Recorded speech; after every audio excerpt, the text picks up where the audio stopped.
கிடைக்க ஆசை சீரியல்ல அடுத்த வர எபிசோட்ல என்ன மாதிரியான ட்விஸ்ட் எல்லாம் இருக்க போகுதுங்கிறத இந்த வீடியோல பார்க்கலாம். மீனா பாத்தீங்கன்னா ரொம்பவே ஃபீல் பண்ணிட்டு சாமி கும்பிட்டுட்டு இருக்காங்க. ஸ்ருதி கேட்டுட்டு இருக்காங்க. என்ன ஆண்டி, உங்க பையன் மனோஜ்க்கு பொண்ணு பார்க்க போறதா நீங்க சொல்றீங்க. ஒரு வார்த்தை எங்களை வான்னு சொல்லிட்டு கூப்பிடல. ஏன் நாங்கெல்லாம் வந்தா உங்க பையனுடைய உண்மையான சுயரூபத்தை நாங்க சொல்லிடுவோம் சொல்லிட்டு நீங்க பயப்படுறீங்களான்னு சொல்லி கேக்குறாங்க. உடனே அதுக்கு நம்ம மீனாவை ப்ளேம் பண்றாங்க. அப்படியெல்லாம் ஒண்ணும் கிடையாது. நீ என்ன சொல்லுவ ஸ்ருதி, நீ மட்டும் வரேன்னு சொன்னா தாராளமா உன்னை நான் வர வைப்பேன். உடனே மீனா வரணும்னு சொல்லுவ. அந்த மகாராணி ஓவரா பண்ணுவா. அது இல்லாம அவளுடைய தரித்திரம் தான். இப்ப பாத்தியா, அவ வீட்டை விட்டு போனதுமே என்னுடைய பையனுக்கு நல்ல இடத்துல சம்மதம் அமைஞ்சிருக்கு. அவனுக்கு கல்யாணமும் நடக்க போகுது. இது எல்லாமே அவளுடைய துரதிர்ஷ்டசாலித்தனத்தினாலதான் இப்படி எல்லாமே நடந்துட்டு இருக்குன்னு சொல்லிட்டு மீனாவை திட்டுறாங்க. உடனே ஸ்ருதிக்கு பயங்கரமா கோபம் வருது. சரி ஆண்டி, நீங்க பார்த்த ஜோஷியர் ஒருவேளை என்ன வீட்டை விட்டு போனாதான் உங்களுடைய தாலி பாக்கியம் நிலைச்சிருக்கும். இல்லனா அவ வீட்டை விட்டு போகலன்னா உங்க தாலிக்கு ஆபத்துன்னு சொல்லியிருந்தா அந்த விஷயத்த நீங்க என்கிட்ட சொல்லிருப்பீங்களா இல்ல செஞ்சிருப்பீங்களான்னு சொல்லிட்டு கேக்குறாங்க. இத கேட்டதுமே உடனே அது வந்துட்டாங்க. ஏன்னா மீனா நீங்க என்ன சொன்னாலும் அத தலையாட்டி கேக்குறாங்க. அதனால நீங்க அந்த விஷயத்த சொல்றீங்க. ஆனா நான் அப்படி கிடையாது இல்ல. அதனால தானேன்னு சொல்லிட்டு ரொம்பவே கோவப்பட்டு பேசிட்டு இருக்காங்க. ஸ்ருதி, நான் நிம்மதியா சாமி கும்பிடுறதுக்காக வந்தேன். இப்ப என்னடானா நீ இப்படி பேசிட்டு இருக்க, என்னதான் ஆச்சு உனக்குன்னு சொல்லிட்டு கேட்டுட்டு இருக்காங்க. உடனே இல்ல ஆண்டி, நீங்க பண்ணிட்டு இருக்கிற வேலை ரொம்பவே ஃபோர்ஜரித்தனமா இருக்கு. அதனாலதான் உங்களுக்கு நியாயத்தை சொல்லி புரிய வைக்கிறேன்னு எல்லாம் சொல்லிட்டு சொன்னா கூட அதெல்லாம் முடியவே முடியாது. உங்க பையனுக்கு நீங்க ஒரு பொண்ணு இல்ல 10 பொண்ணை பார்த்து கூட கல்யாணம் பண்ணி வைங்க. எங்களுக்கெல்லாம் எந்த பிரச்சனையும் கிடையாது. நாங்க அதை நினைச்சு வருத்தப்பட போறதும் கிடையாது. உங்களுக்கு என்ன தோணுதோ அதை நீங்க தாராளமா செஞ்சுக்கோங்கன்னு சொல்லிட்டு இருக்காங்க. உடனே ஏய் மீனா, என்னடி ஸ்ருதிய இப்படி எல்லாம் ஏத்தி விட்டு நீ அதை பார்த்து சந்தோஷப்பட்டுட்டு இருக்க. அவ என்னை எதிர்த்து பேசுறத பார்த்து உனக்கு அவ்வளோ சந்தோஷம் அப்படித்தானேன்றாங்க. என்னத நீங்க பாட்டுக்கு இப்படி எல்லாம் பேசிட்டு இருக்கீங்க. நீங்க பேசுறது எனக்கு மனசுக்கு அவ்வளவு கஷ்டமா இருக்கு. தயவு செஞ்சு நீங்க இப்படி பேசாதீங்க. நான் பாட்டுக்கு ஒதுங்கி என் வேலையை பார்த்துட்டு போயிட்டு இருக்கேன். நீங்க எப்படியும் இப்படிதான் என் மனசை காயப்படுத்தி பேசுவீங்கன்னு எனக்கு நல்லாவே தெரியும். தெரிஞ்சதுனாலதான் நான் பாட்டுக்கு ஒதுங்கி இருக்கேன். திரும்பவும் என்னை காயப்படுத்துற மாதிரி பேசாதீங்கன்னு சொல்லிட்டு மீனா கோவப்படுறாங்க. போதும் நிறுத்தடி. நீ எப்படிப்பட்டவன்றது என்ன எனக்கு தெரியாதுன்னு நினைச்சிட்டு இருக்கியா? நீ யாரு, எப்படிப்பட்டவன்றது எல்லாமே எனக்கு தெரியும்னு சொல்லிட்டு கோவப்பட்டு பேசிட்டு இருக்காங்க. இது கோவப்பட்டதுமே இங்க பாருங்க அத்தை, நான் வீட்டை விட்டு வெளியே போங்க நீங்கன்னு சொன்னீங்களா? நான் பாட்டுக்கு வீட்டை விட்டு வெளியே வந்துட்டேன். நான் பாட்டுக்கு சிவனின்னு சொல்லிட்டு சாமி கும்பிட்டுட்டு இருக்கேன். அங்கேயும் இப்படி பிரச்சனை பண்ணா நான் என்னதான் பண்ணட்டும்ன்றாங்க. நீ இந்த வீட்டுக்கு வந்தது துரதிர்ஷ்டண்டி. தயவு செஞ்சு முத்துவ விட்டு விலகி போயிடுன்றாங்க. இங்க பாருங்க, வீட்டை விட்டு வெளியே வான்னு சொன்னீங்களா? வந்துட்டேன். என் புருஷன் கூட நான் வாழணும் வாழாம போறேன். அது எல்லாமே என்னுடைய விருப்பம் தான். அதை சொல்ல நீங்க யாருன்னு சொல்லிட்டு பயங்கரமா கோவப்பட்டு பேசிட்டு இருக்காங்க. உடனே ஸ்ருதி, இங்க நான் கேள்வி கேட்டா என்கிட்ட பேசுங்க ஆண்டி. எதுக்காக எப்ப பாரு மீனா கிட்ட போயிட்டு மீனா கிட்ட வம்பிழுத்துட்டு இருக்கீங்க? ஸ்ருதி, உனக்கு அவளை பத்தி தெரியாது. நம்மள ஒட்டுமொத்தமா குடும்பத்தை பிரிக்கணும்னு சொல்லிட்டு அவ பிளான் பண்றான்றாங்க. அந்த பிளான் வேலையெல்லாம் உங்களுக்கும் உங்களுடைய மருமக ரோகிணிக்கும் மட்டுமே தகுமை தவிர எங்களுக்கு அப்படி பிளான் போட்டு பண்ணணும்ன்ற அவசியம் கிடையாது. அது இல்லாம எனக்கு சந்தேகமா இருக்கு உங்க மேல ஒரு விஷயத்தினாலன்றாங்க. என்னது, என் மேல சந்தேகமா என்னன்றாங்க. இல்ல, எப்பவுமே மீனாவை வீட்டுல இருக்க கூடாது, மீனா இப்படி அப்படின்னு சொல்லிட்டு ஒவ்வொரு முறையும் மீனாவை கரிச்சு கொட்டிட்டே இருப்பீங்க. ஒருவேளை சாமியாரா சாக்கு வச்சு மீனாவை வீட்டை விட்டு துரத்தணும்னு சொல்லிட்டு இந்த வேலையை பண்ணது எனக்கு என்னவோ நீங்களா இருக்குமோன்னு எனக்கு சந்தேகமா இருக்குன்றாங்க. என்ன ஸ்ருதி, என்ன பார்த்து இப்படி எல்லாம் பேசுற? நான் அந்த அளவுக்கு ஒன்றும் கீழ்த்தரமானவ கிடையாது. என்ன ஆண்டி, உங்களுக்கு நீங்களாவே கீழ்த்தரன்னு சொல்லிட்டு இருக்கீங்க. அதை விட மோசம் நீங்கன்னு சொல்லிட்டு எல்லாம் பேசிட்டு இருக்காங்க. இங்க பாருங்க மீனா, ஆன்ட்டி சொல்றபடியெல்லாம் நீங்க கேட்டுட்டு இருக்காதீங்க. அதுவே என்கிட்ட சொன்னா நான் அதை செய்வேனா? அதனாலதான் இப்படி பண்ணிட்டு இருக்காங்க. தயவு செஞ்சு நீங்க முத்து கூட சேர்ந்து சந்தோஷமா வாழுங்க. பாவம் முத்து, நீங்க இல்லாம அவ்வளவு வருத்தப்படுறாருன்னு சொல்லிட்டு எல்லாம் பேசிட்டு இருக்காங்க. விடுங்க ஸ்ருதி, என்ன நடக்கணும்னு இருக்கோ அதுதான் நடக்கும். நான் வந்து கடவுள் மேல பாரத்த போடுறேன். கடவுள் கண்டிப்பா எனக்கு துணையா இருப்பாருன்ற நம்பிக்கை எனக்கு இருக்குன்னு சொல்லிட்டு மீனா வந்து பேசிட்டு இருக்காங்க. உடனே இங்க பாருங்க, நீங்க வந்து எதையும் பண்ணாம இருங்க. அதுவே எனக்கு சந்தோஷம் தான். என் பையனுக்கு நல்லபடியா கல்யாணம் நடக்கணும்னு ஆசைப்படுறேன். அந்த கல்யாணத்துல வந்து எந்த ஒரு குட்டையும் குழப்பாம இருந்தா சரின்றாங்க. உடனே ஸ்ருதி வந்து கிண்டல் பண்றாங்க. ஆன்ட்டி, உங்க பையனுக்கு கல்யாணம் நடந்தாலும் நடக்கலனாலும் எங்களுக்கு அத பத்தி கொஞ்சம் கவலை கூட கிடையாது.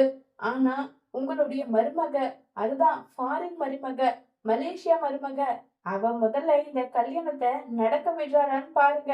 அதுக்கப்புறம் எதுவா இருந்தாலும் பேசிக்கோங்கன்னு சொல்லிட்டு கிண்டல் பண்ணிட்டு இருக்காங்க. உடனே விஜயாவுக்கு பயங்கரமா கோபம் வருது. விஜயாவும் கோவமா அங்க இருந்து போறாங்க. உடனே மீனா, ஸ்ருதி, ஏன் ஸ்ருதி இப்படி பண்ணிட்டு இருக்கீங்க? நீங்க பண்ணிட்டு இருக்கிறது எல்லாம் நீங்க பண்றதா தெரியாது. அதுக்கு ஒரு சப்பக்கட்டு எனக்கு கட்டுவாங்க. என்னன்னு தெரியுமா? இவ இப்படி தூண்டி விட்டு பேச வைக்கிறா அப்படின்ற மாதிரி என்னதான் சொல்லுவாங்க. நீங்க ஏன் இப்படி பண்றீங்க ஸ்ருதின்னு சொல்லிட்டு கேக்குறாங்க. விடுங்க மீனா, சும்மா டைம் பாஸ் தான். பல முறை வந்து நம்மள வந்து காயப்படுத்துறாங்க. இப்ப ஒரு முறை இவங்கள காயப்படுத்தினா என்ன இருக்குன்னு சொல்றாங்க. எனக்கு என்னவோ இந்த கல்யாணம் இவ்ளோ அவசரமா நடக்கிறது சரின்னு படலன்னு சொல்லிட்டு மீனா வந்து சொல்றாங்க. அது எனக்கும் தான் தெரியுது. என்ன பண்றது? நம்ம சொன்னா அவங்க கேட்கிறவங்களா இருந்தா பரவாயில்ல. சில பேரு சொன்னா புரிஞ்சுப்பாங்க. சில பேரு பட்டாதான் புரிஞ்சுப்பாங்க. அந்த கேட்டகரி தான் ஆன்டி. ஆன்டிக்கு வந்து என்ன தோணுதோ அத அவங்க செய்யட்டும் விடுங்கன்னு சொல்லிட்டு ஸ்ருதியும் மீனாவும் அங்கிருந்து கிளம்பி போறாங்க. அடுத்த நாள் வந்து பாத்தீங்கன்னா, நம்ம ரோகிணிக்கு வந்து சிந்தாமணி கால் பண்றாங்க. ரொம்பவே பயங்கரமா வந்து ஷாக்கிங்கான ஒரு நியூஸ் சொல்றாங்க. நம்ம ரோகிணிக்கு பொண்ணு வீட்டுக்கு போறாங்க. பொண்ணு வீட்டுக்கு வந்து விவாகரத்தான விஷயம் எல்லாமே சொல்லிட்டாங்களா ரோகிணி. அவங்களுக்கு எல்லா உண்மையுமே சொல்லி இந்த கல்யாணம் நடக்குதுன்றாங்க. உடனே ரோகிணிக்கு பயங்கரமா வருத்தமா இருக்கு. நான் மனோஜ் கிட்ட போயிட்டு இதுக்கான நியாயத்தை கேட்க போறேன். எப்படி மனோஜ் வந்து விவாகரத்து ஆகலனாலும் என்ன மறந்துட்டு வேற ஒரு பொண்ணு வந்து எப்படி அவர் வந்து கல்யாணம் பண்ணிக்கலாம்? நான் இப்பவே போயிட்டு அதுக்கான நியாயத்தை கேட்கறேன்னு சொல்லிட்டு இருக்காங்க. உடனே சிந்தாமணி சொல்றாங்க, இந்த நியாயம் எல்லாமே உனக்கு சாதகமா இருக்குமா சொல்லுன்னு சொல்லிட்டு கேட்டுட்டு இருக்காங்க. அது எப்படி எதுவா இருந்தாலும் சரி, நான் போயிட்டு கண்டிப்பா கேட்கதான் போறேன்னு சொல்லிட்டு பயங்கரமா கோவப்பட்டு இப்ப நேரா ரோகிணி மனோஜோட ஷோரூம்க்கு போறாங்க. மனோஜ், நீ எனக்கு இப்படி ஒரு நம்பிக்கை துரோகம் பண்ணுவேன்னு நான் நினைச்சு கூட பார்க்கல. எதுக்காக எனக்கு இப்படி ஒரு நம்பிக்கை துரோகம் பண்ணேன்னு சொல்லிட்டு கேக்குறாங்க. ஏய், நீ எதுக்காக தேவையில்லாத வேலையெல்லாம் பண்ணிட்டு இருக்கன்றது உனக்கு தெரியுதா? ஏன் ஓவரா பண்ணிட்டு இருக்கன்னு சொல்லிட்டு ரொம்பவே கோவப்பட்டு பேசிட்டு இருக்காங்க. என்னது? நான் என்ன ஓவரா பண்ணிட்டு இருக்கேன்? நான் அப்படியெல்லாம் எதுவும் ஓவரெல்லாம் ஒண்ணும் பண்ண கிடையாதுன்னு சொல்லிட்டு இப்ப மனோஜ் ஒரு 2 பேரும் ஒருத்தர் மாத்தி ஒருத்தர் ஆர்கியூ பண்ணிட்டு இருக்காங்க. என்ன, நேத்து பொண்ணு வீட்டுக்காரங்க வந்தாங்களாமே, பொண்ணு பாக்குறதுக்கு இன்னைக்கு போறியாமேன்னு சொல்லிட்டு கேக்குறாங்க. ஆமா போறேன். என்னுடைய அம்மா வந்து எனக்கு ஏத்த பொண்ண நிஜமாவே வந்து ரொம்பவே பணக்கார பொண்ணா வந்து எனக்கு கல்யாணம் பண்ணி வைக்கிறாங்க. நான் அந்த கல்யாணத்துக்கு போக போறேன். இதுல உனக்கு என்ன பிரச்சனைன்றாங்க. எப்படி மனோஜ், நம்ம 2 பேருமே உயிருக்கு உயிரா அந்த அளவுக்கு காதலிச்சோம். அப்படி இருக்கும்போது நமக்கு விவாகரத்து ஆகலனாலும் நீ வந்து கல்யாணம் பண்ணிக்கிறதுக்காக இப்படி போறியே, இத எப்படி என்னால ஏத்துக்கவே முடியலன்னு சொல்லிட்டு கோவப்பட்டு பேசுறாங்க. உடனே மனோஜ் வந்து, நீ எனக்கு உண்மை இருக்கிற வரைக்கும் நானும் உனக்கு உண்மையா தான் இருந்தேன். என்கிட்ட பொய்யா வந்து ஒரு பொய்ய சொல்லி கல்யாணம் பண்ணி, நீ உன் இஷ்டத்துக்கு இருந்தா, நான் எனக்கு புடிச்ச லைஃப நான் பாத்துக்க போறேன். இதுல உனக்கு என்ன பிரச்சனைன்றாங்க. மனோஜ், என்ன வந்து உன்கிட்ட இருந்து யாராலையும் பிரிக்க முடியாது. மனோஜ், நான் திரும்பவும் சொல்றேன். நான் நினைச்சா என்னனாலும் பண்ணுவேன். நீ எனக்கு கிடைக்கணுன்றதுக்காக யாரனாலும் என்னனாலும் பண்ணுவேன்னு சொல்லிட்டு மிரட்டுறாங்க. என்ன மிரட்டி பாக்குறியா? நீ என்ன மிரட்டினாலும் எதுவும் வேலைக்காகாது. நான் நினைச்சத நினைச்ச மாதிரி நடத்தி முடிப்பேன். என் அம்மா எனக்கு கல்யாணம் பண்ணி வைக்கிறேன்னு சொல்லி முடிவு எடுத்திருக்காங்க. நான் அந்த கல்யாணத்தை பண்ணிக்க போறேன். இதுல உனக்கு என்ன பிரச்சனைன்னு சொல்லிட்டு பயங்கரமா கோபப்பட்டு வந்து பேசிட்டு இருக்காங்க. இத கேட்டதுமே வந்து ரோகிணிக்கு ரொம்பவே கோவம் வருது. உடனே மனோஜோட ஃப்ரெண்டு வந்து, இங்க பாருமா, நீ எதுக்காக மனோஜ்னு சொல்லிட்டு மனோஜ தொங்கிட்டு இருக்க? நீ எப்ப பொய் சொல்லி கல்யாணம் பண்ணிக்கிட்டன்ற விஷயம் தெரிஞ்சதோ அப்பவே அவனுடைய மனசுல நீ கிடையாது. அவன் வேற ஒரு பொண்ண கல்யாணம் பண்ணிக்க தயாராயிட்டான். அப்படி இருக்கும்போது சும்மா தேவையில்லாம மனோஜ்னு சொல்லிட்டு அவன் பின்னாடியே வரையே நீ இப்படி வரத பார்க்க எனக்கே பாவமா இருக்கு. இங்க பார், உன்னுடைய அன்பு பாசத்துக்கு ஏத்தவன் அவன் கிடையாது. முதல்ல நீ அத புரிஞ்சுக்கோ. அவன் யார கல்யாணம் பண்ணிக்கணும்னு நினைக்கிறானோ பண்ணிட்டு, அவன் லைஃப சந்தோஷமா வாழ்ந்துட்டு போகட்டும். நீ உன் வேலைய பாருங்கன்றாங்க. இங்க பார், நான் என்ன பண்ணணும், என்ன பண்ணக்கூடாதுன்றத நீ ஒண்ணும் சொல்லாதன்றாங்க. இங்க பாரும்மா, உண்மையான காதலுக்கு அழகு என்ன தெரியுமா? இப்படி கட்டாயப்படுத்தி அவங்கள அடையணுன்றது கிடையாது. எங்க இருந்தாலும் சந்தோஷமா வாழட்டும்னு சொல்லி விட்டு குடும்மா. அப்ப உன்னுடைய அருமை புரியும்ல. இப்படி ட்ரை பண்ணி பாரு. அத விட்டுட்டு, நீ எனக்கு தான் மனோஜ், என்ன ஆனாலும் உன்ன நான் அடையாம விட மாட்டேன்னு சொன்னா, அவன் நிம்மதியா சந்தோஷமா வந்து உன் கூட சேர்ந்து வாழுவான் நீ நினைக்கிறியா? சொல்லுன்னு சொல்லிட்டு மனோஜோட ஃப்ரெண்டு சொல்றாங்க. இத கேட்ட ரோகிணிக்கு என்ன பண்றதுன்னே தெரியல. உடனே ரோகிணி அமைதியா அங்கிருந்து கிளம்பி போறாங்க. ரோட்ல நடந்து போயிட்டு இருக்கும்போது கரெக்டா சின்னமணி அங்க வராங்க. சின்னமணி அங்க வந்ததும், "என்ன கண்ணு இங்க வரேன்னு சொல்லிட்டு கேக்குறாங்க." "இல்ல ஆன்ட்டி, நான் வந்து மனோஜ் கிட்ட பேசலான்னு சொல்லி போனேன். மனோஜ் கிட்ட எவ்வளவோ பேசினேன். ஆனா மனோஜோட மனசு இறங்குற மாரி தெரியல. என் அம்மா சொல்ற பொண்ண கல்யாணம் பண்ணிட்டு நான் சந்தோஷமா இருக்க தான் போறேன். உன் கண்ணு முன்னாடி நான் சந்தோஷமா வாழ்ந்து காட்ட தான் போறேன்னு சொல்லிட்டு என்கிட்ட சேலஞ்ச் பண்றான். நான் மனோஜ் கிட்ட வந்து தோத்து போயிட்டேன் ஆன்ட்டி. இதுக்கு மேலேயும் மனோஜ் நீ எனக்கு வேணும். நீ தான் என் வாழ்க்கை, உலகம்னு சொல்லிட்டு வாழ்ந்து, நான் வந்து என்னத்த நிரூபிக்கணும்னு எனக்கு எந்த அவசியமும் கிடையாது. நான் மனோஜ விட்டு பிரியலான்னு முடிவு பண்ணிட்டேன்றாங்க." உடனே சிந்தாமணி, "ஐயையோ! இல்ல, இல்ல. இது நடக்கவே கூடாதுன்னு" சொல்லிட்டு, உடனே சிந்தாமணி, "இங்க பாரு ரோகிணி, நீ ஏன் இப்படியெல்லாம் முடிவு எடுக்கிற? முதல்ல அந்த பொண்ணோட வீட்டுக்கு போகலாம். அங்க போயிட்டு நடந்த விஷயம் எல்லாமே சொல்லலாம். கல்யாணத்த தடுத்து நிறுத்தலாம். முன் வச்ச கால பின் வைக்கவே கூடாது. ரோகிணி தைரியமான பொண்ணு, போல்டான பொண்ணுன்னு நெனச்சுட்டு இருந்தா, நீ ஏம்மா இவ்ளோ அப்பாவியா இருக்கன்றாங்க. எத்தன நாளைக்கு தான் ஆன்ட்டி போய் என் வாழ்க்கை இப்படி இருக்கும் இருக்கும்னு சொல்லிட்டு நான் கெஞ்சிக்கிட்டே இருக்க முடியுமா? அதனால தான் இப்படி ஒரு முடிவு நான் எடுத்தேன்னு சொல்றாங்க. முதல்ல மனோஜுக்கு பார்த்திருக்க பொண்ணு வீட்டுக்கு போயிட்டு நடந்த விஷயத்த எல்லாமே சொல்லலாம். அத சொன்னாவே மனோஜுக்கு கல்யாணம் நடக்கவே நடக்காது. எப்படியும் மாஸ்டர் எனக்கு தெரியாம பொண்ணு பார்க்க மாட்டாங்க. இதே மாதிரி எத்தன பொண்ணு பார்ப்பாங்க? அத்தன பொண்ணையும் நம்ம நிறுத்தி வைக்கலாம். கடைசியில மனோஜுக்கு கல்யாணம் நடக்கணுன்ற எண்ணமே வரக்கூடாது மாஸ்டருக்கு.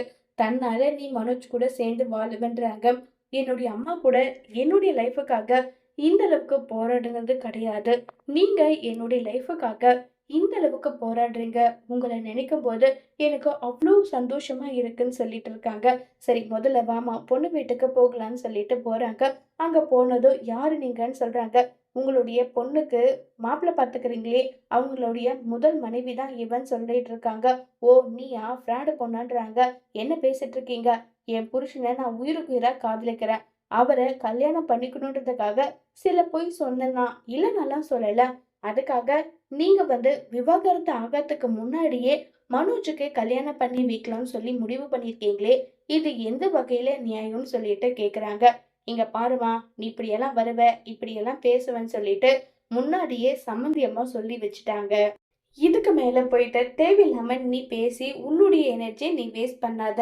நீ என்னதான் சொன்னாலும் மனோஜ் மாப்பிள்ளைக்கு தான் நாங்க பொண்ணு குடுக்க போறோம்ன்னு சொல்லிட்டு சொல்றாங்க.